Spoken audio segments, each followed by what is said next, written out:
Call a three-term strictly increasing arithmetic progression, arithmetic sequence of integers special.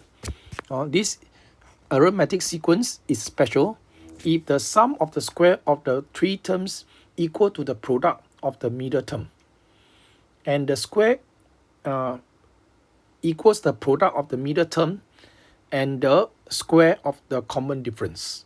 Find the sum of the third terms of all special sequence. Therefore, we can consider the special sequence in this way: a minus d, and then a plus d.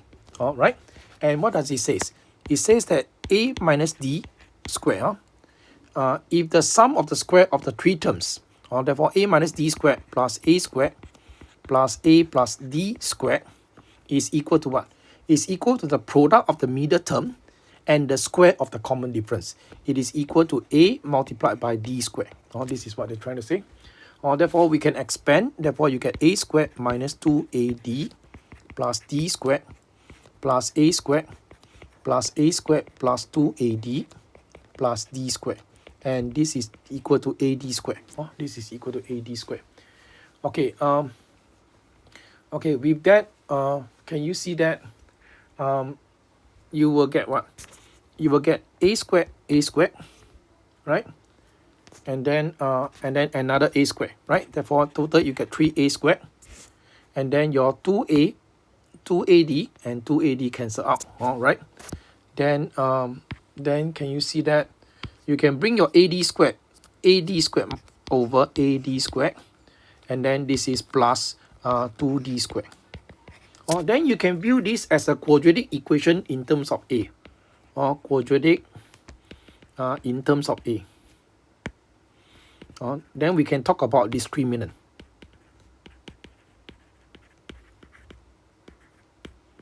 Right. Therefore, in this case, I'm going to use this. I'm going to solve for a using general solution formula. Therefore, this will be minus negative d squared, positive negative square root negative d squared minus 4ac. 4 times 3 multiplied by 2d squared, divided by 2 times 3. All right. Therefore, in this case, a will be just equal to this will be d squared, positive negative square root, and then can you see that this would be d to the power of 4 minus 24d squared, 24d squared, and then divided by 6. Therefore, a is just equal to d squared positive negative d, and then square root of d squared minus 24. Because you can take out d squared, square root of d squared give you d. Then after that, divided by 6. All right. Take note, a is an integer. A is an integer. All right. Therefore, this implies your d squared minus 24 is a perfect square, which is equal to x squared. All right. Because it says that sequence of integers. Therefore, a itself must be an integer, right? Okay, and in this case, can you see that d squared minus x squared will be just equal to 24. Therefore, in this case, can you see that d minus x, and then this is d plus x is equal to 24. 24 is even, therefore these two must be of the same parity. Actually d minus x and d plus x must be the same parity. They must be same parity. I think this one we know. All right. Therefore, and because it is 24, what does it mean? That means your d minus x and d plus x must be both even. Must be both even. Therefore, I think the only possibility is d minus x, obviously smaller. Therefore, I can assume that d minus x is 4, and then d plus x is actually 6, because 4 times 6 give you 24, right?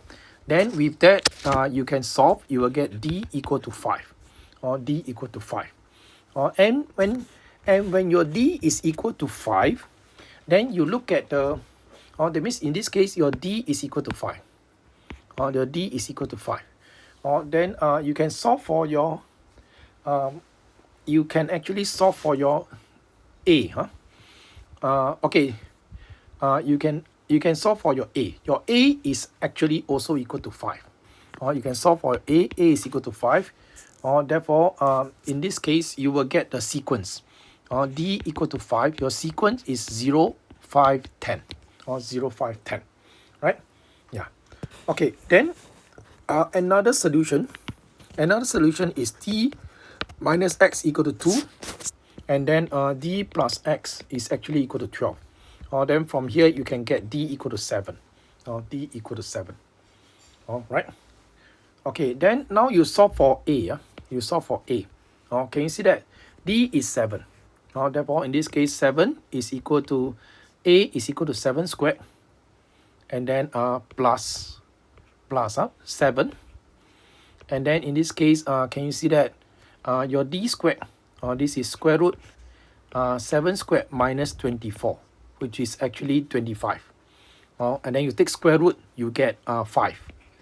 Therefore, A is equal to 49. 49 plus 7 times 5. Right? And then divided by 6. Your A is actually 14. Your A is actually 14. Therefore, when your D is equal to 7, you get a sequence 7, 14, and 21. Therefore, the third term is actually 10 and 21. Therefore, the sum, because they say that find the sum of the third term of all possible sequence, all special sequence. In fact, there's only two sequence. Sequence number 1, 0, 5, 10. Sequence number 2, 7, 14, 21. Then from there, what is the sum? The sum will be just 10 plus 21, and that will be 31. Take note, just now, how do I get the A equal to 5? It's the same thing. You just do the normal solving. A is equal to D squared. Remember, A is equal to D squared, which is 5 squared plus 5, and then square root. This is 5 squared minus 24 divided by 6. Therefore, A is actually 25 plus 5 times 1 divided by 6. Therefore, A is actually 5. Okay, yeah. With that, I stop here.